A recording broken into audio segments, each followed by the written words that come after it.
नमस्कार, एक बार फिर से आप सभी का स्वागत है आपके अपने इस YouTube चैनल पर, जहां पर हम मैथमेटिक्स के अलग अलग सवालों को हल कर रहे हैं और अलग अलग कोर्सेज़ को पढ़ रहे हैं। पिछले 3 वीडियो में हम 15 सवाल कर चुके हैं। अब हम 5 सवाल और इस वीडियो में करने वाले हैं। तो चलिए शुरू करते हैं।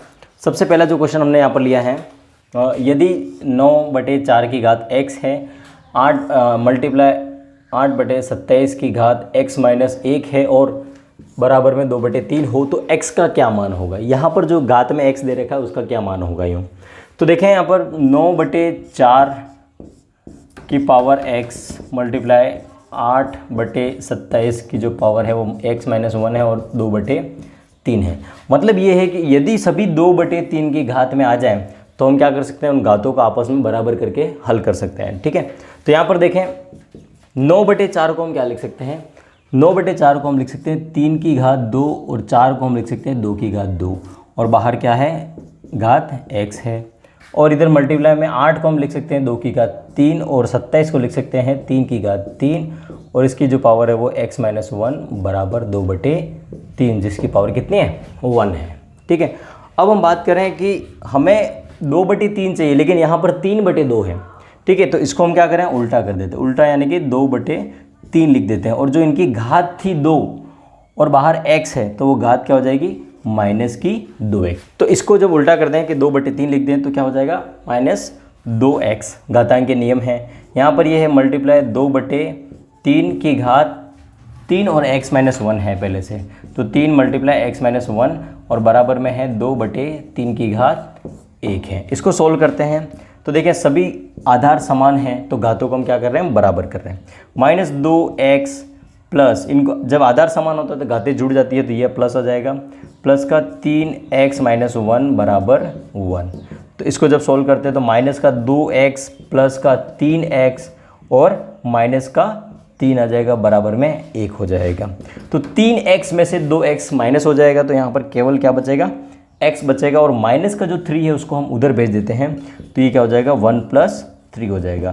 तो 1 + 3 कितना होता है, 4। तो x का जो मान है, x की जो वैल्यू है वो कितने आ गई, 4। मतलब जो अपना डी ऑप्शन है वो क्या हो जाएगा, सही हो जाएगा। ठीक है, तो दूसरा क्वेश्चन हमने यहाँ पर जो लिया है उसको देखें। समान आयतन के 2 लंबवृत्तीय बेलनों की ऊंचाइयों का अनुपात 1:2 है और उनके अर्धव्यासों का अनुपात क्या होगा, ऐसा पूछा है। ठीक है, समान आयतन है और क्या है, बेलन दे रखा है। तो बेलन का जो आयतन होता है वो क्या होता है, πr² होता है। यहाँ पर 2 बेलन की बात करी है इसलिए हम एक बेलन की त्रिज्या को r1 कह देंगे और ऊंचाई को h1 कह देंगे और जो दूसरा है उसको कहेंगे हम πr² ठीक है, देखिए अब समान आयतन है और इनकी ऊंचाइयों का अनुपात 1:2 दे रखा है। तो हम समान आयतन की बात करी है, मतलब हम इसको क्या लिख सकते हैं, πr1² h1 किसके बराबर है, πr2² h2 के बराबर है। पाई से पाई ये कट जाएगा तो यहाँ पर बचेगा r1 का स्क्वायर। हमें क्या निकालना है, उसके अर्धव्यासों का अनुपात निकालना है, मतलब r1/r2 निकालना है। तो r2 को हम इधर ले लेंगे और इधर हो जाएगा h2/h1 हो जाएगा। ठीक है, तो r1/r2² h1/h2 दे रखा है अपने को सवाल में, मतलब कि ऊंचाइयों का अनुपात दे रखा है तो h1/h2 यानी कि 1:2 दे रखा है। अभी हमने यहाँ पर क्या लिखा है, h2/h1 लिखा है, इसलिए हम यहाँ पर क्या लिख देंगे, 2:1 लिख देंगे। अब देखें इधर स्क्वायर हो रहा है और इधर स्क्वायर नहीं है तो हम क्या करें, अंडर रूट ले लेते हैं। तो दोनों तरफ अंडर रूट लेने पर क्या होगा, ये तो अंडर रूट कैंसिल हो जाएगा तो यहाँ पर तो बचेगा r1/r2 बचेगा और इधर हो जाएगा √2/1 हो जाएगा। मतलब उसकी जो अर्धव्यास है उसका अनुपात कितना आ जाएगा, या फिर त्रिज्याओं का अनुपात कितना आ जाएगा, √2/1 आ जाएगा। तो हमारा जो पहला ऑप्शन है वो क्या हो जाएगा, सही हो जाएगा। ठीक, तीसरा सवाल जो हमने लिया है देखें क्या है। एक घनाभ की माप 64 सेंटीमीटर, 54 सेंटीमीटर और 30 सेंटीमीटर दे रखी है। ठीक है, तो 6 सेंटीमीटर भुजा वाले कितने छोटे घन दिए गए घनाभ में रखे जा सकते हैं। तो एक क्यूबॉइड दे रखा है जिसकी जो माप है वो 64 सेंटीमीटर, 54 सेंटीमीटर और 30 सेंटीमीटर दे रखी है। उसके अंदर हमें क्यूब्स रखने हैं और उस जो क्यूब है उसकी जो साइज़ क्या होगी, 6 सेंटीमीटर भुजा। ठीक है, तो अब हमें यहाँ पर देखना है कि जब भी ऐसा आए क्वेश्चन की किसी चीज़ के अंदर हमें कोई रखना है तो हमें उसका भी आयतन ज्ञात करना पड़ेगा जिसमें हमें रखना है, और जिस चीज़ को हमें रखना है उसका भी ज्ञात करना पड़ेगा। मतलब हमें घनाभ का भी आयतन ही ज्ञात करना पड़ेगा और उसमें हमें घन का भी आयतन ज्ञात करना पड़ेगा। और जो घनाभ का आयतन निकलेगा उसमें हम क्या करेंगे, घन के आयतन को भाग दे देंगे। तो देखें यहाँ पर घनाभ का आयतन क्या हो जाएगा, घनाभ का आयतन हो जाएगा, घनाभ का आयतन होता है लंबाई इंटू चौड़ाई इंटू ऊंचाई। ठीक है, तो लंबाई इंटू चौड़ाई इंटू ऊंचाई यानी कि 64 मल्टीप्लाई 54 मल्टीप्लाई 30। तो ये घनाभ का आयतन हो जाएगा। ऐसे क्वेश्चन में हम क्या करें, कैलकुलेशन कंप्लीट नहीं करें, इसको हम क्या करेंगे, रहने देंगे। जब हम इसको सोल्व करेंगे तो इसको काट सकते हैं इसलिए। ठीक है, तो घन का जो आयतन है वो क्या हो जाएगा, घन का आयतन क्या होता है, भुजा क्यूब या L क्यूब कह सकते हैं। ठीक है, तो भुजा क्यूब यानी कि 6 मल्टीप्लाई 6। अब हमें क्या ज्ञात करना है कि इस घनाभ के अंदर हम कितने घन रख सकते हैं। तो जो घनाभ का आयतन है 64 मल्टीप्लाई 54 मल्टीप्लाई 30, और अपोन में क्या करेंगे, जो घन का आयतन है उससे डिवाइड कर देंगे। हम इसका कैलकुलेशन करके इसका जो आंसर है वो निकाल कर भी डिवाइड करेंगे तब भी यही आंसर आएगा। लेकिन इस तरह से करेंगे तो हमारी जो कैलकुलेशन है वो थोड़ी सी ईजी रहेगी, क्योंकि इतना सारा मल्टीप्लाई करने में हमें टाइम लग जाएगा। तो इसको हम सोल्व करते हैं, तो ये हो जाएगा 3 दूनी 6 और ये हो जाएगा 32 और ये 1 8 6 18, तो ये हो जाएगा 32 मल्टीप्लाई 15। तो इसका आंसर जो आएगा 480। तो 480 जो घन है वो हम इस घनाभ के अंदर रख सकते हैं। मतलब बी ऑप्शन जो है वो क्या हो जाएगा, सही हो जाएगा। जो चौथा क्वेश्चन हमने यहाँ पर लिया है उसमें क्या देखें, अनुपात समानुपात से है। तो A अनुपात B 1/2 अनुपात 3/8, B अनुपात C 1/3 अनुपात 5/9 और C अनुपात D 5/6 अनुपात 3/4 हो, तो A अनुपात B अनुपात C अनुपात D क्या होगा, ऐसा पूछा है। ठीक है, तो सबसे पहले हम देखें यहाँ पर थोड़ा सा टिपिकल है ये कि 1/2 अनुपात 3/8 है। तो पहले इसको सॉल्व कर देते हैं। एक A अनुपात B है तो 1/2 अनुपात 3/8 है। ठीक है, तो इसको जब हम सोल्व करते हैं तब हम क्या करेंगे, ये कुछ इस तरह से दे रखा है 1/2/3/8 है, मतलब अपोन में ये अपोन है। तो इसको कैसे सोल्व करते हैं, जो ऊपर है उसको तो एज इट इज रहने देना 1/2, यहाँ पे हम मल्टीप्लाई लिख देते हैं। ये 3/8 है तो जो 8 नीचे है उसको हम ऊपर लिख देंगे और जो 3 है उसको नीचे लिख देंगे। अब इसको सोल्व कर देते हैं, 2 की टेबल से तो 4 आ जाएगा, 4 का 1 से मल्टीप्लाई किया तो 4:3। तो A अनुपात B हमारा क्या आ गया, 4:3 आ गया। अब बात करें B अनुपात C की, तो इसको हम डायरेक्ट करेंगे, यहाँ पूरी तरह नहीं करेंगे इसे। 1/3 अनुपात 5/9 है, डायरेक्ट हम क्या लिख दें 1/3 मल्टीप्लाई 9/5, ये कट जाएगा यहाँ से 3 से, तो ये आ जाएगा 3:5 आ जाएगा। फिर ऐसे ही बात करें हम C अनुपात D की, तो 5/6 है, यहाँ पे मल्टीप्लाई कर देते हैं और 3/4 को क्या लिख देंगे, 4/3 लिख देंगे। तो ये कट जाएगा 2 की टेबल से 3 बार और ये 2 बार, तो ये आ जाएगा 10:9।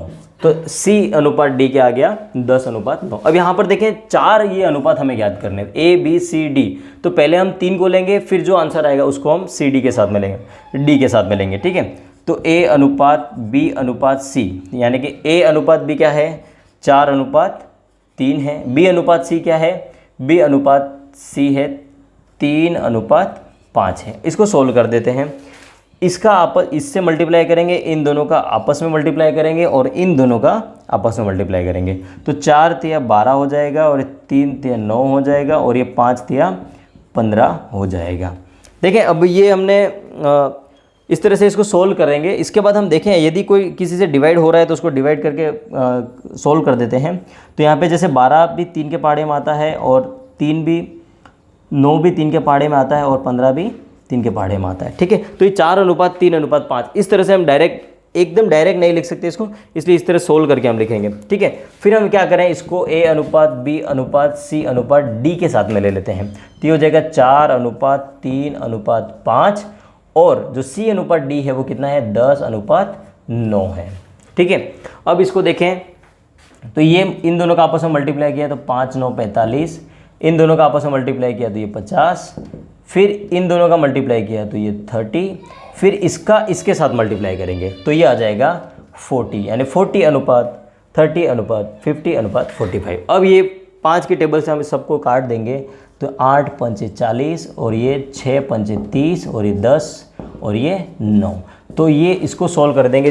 अगर किसी संख्या का भाग पूरे में जा रहा है सभी में तो हम उसका पूरा भाग दे देंगे और इसको सोल्व कर देंगे। तो ये भाग जा रहा था 5 का, इसलिए हमने इसको काट दिया। तो 8 अनुपात 6 अनुपात 10 अनुपात 9।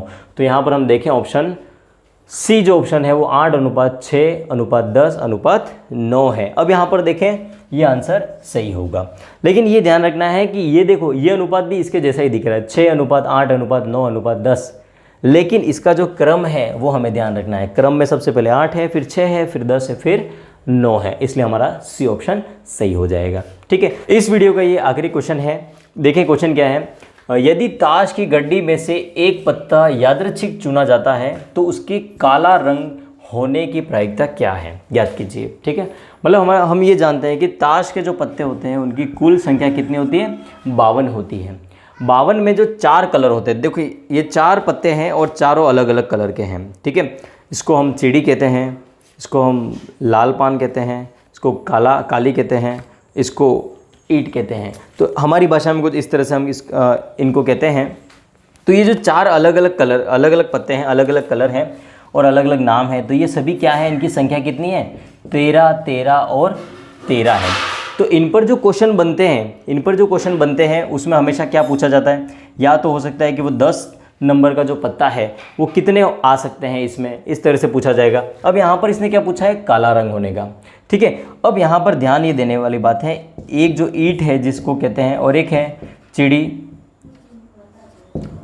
एक है काली पान और एक है लाल। ठीक है, तो ये जो 4 पत्ते हैं इसमें हम यहाँ पर देखें कि ये जो ईंट का जो कलर है वो कैसा है, लाल रंग है इसका। ठीक है, ये लाल रंग है और ये जो लाल पत्ता है ये वाला, ये भी कैसा है, लाल रंग का। मतलब लाल रंग के जो पत्ते हैं ये और ये कितने हो गए, 26 लाल रंग के पत्ते हो गए। और काले रंग के पत्ते कितने हैं, तो काले रंग के ये दोनों इस टाइप के होंगे, तो 13 ये चिड़ी के और 13 काले के, मतलब ये कुल कितने हो जाएंगे, 26 हो जाएंगे। ठीक है, इस तरह से अगर रंग की बात की जाए काले रंग की, तो काले रंग के पत्ते कितने हो जाएंगे, 26 हो जाएंगे।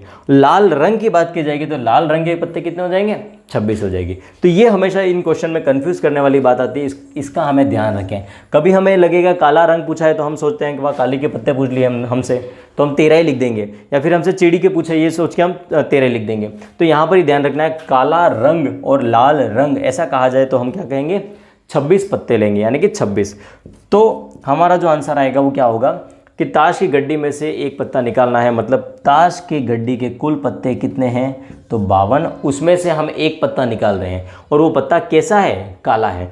तो काले रंग के जो पत्ते हैं वो कुल कितने हैं, 26। तो हम यहाँ पर लिखेंगे 26/52। तो हमारा जो आंसर आएगा ये कट जाएगा 26 से 2 बार, तो हमारा जो आंसर होगा वो क्या होगा, 1/2, यानी कि जो बी ऑप्शन है वो क्या हो जाएगा, सही हो जाएगा। अब यहाँ पर ये कहा जाए ताश के पत्तों में कि यादृच्छिक चयन किया जा रहा है, उसमें से निकाला जा रहा है रैंडमली, तो अगर वो पत्ते हैं वो चारों इक्के हों, तो चारों इक्के आने की संभावना क्या हो, जो पत्ता निकला वो इक्का हो, तो उसके आने की संभावना क्या होगी। इक्के कितने हैं, 4 होते हैं इक्के। ठीक है, 4 इक्के हैं, तो इसमें से कोई एक पत्ता होगा तो हम क्या लिखेंगे, 4/52 लिखेंगे। इस तरह से इन क्वेश्चन को सोल्व किया जाता है। तो प्रायिकता वाला अगर क्वेश्चन आता है तो बहुत अच्छी बात है, क्योंकि बहुत ही इजी क्वेश्चन होते हैं इसके। ठीक है, तो इसी तरह और भी हम क्वेश्चन सोल्व करने वाले हैं। आप हमारे साथ बने रहें, वीडियो को शेयर करें, ज़्यादा से ज़्यादा लाइक करें और चैनल को सब्सक्राइब ज़रूर करें। All the very best.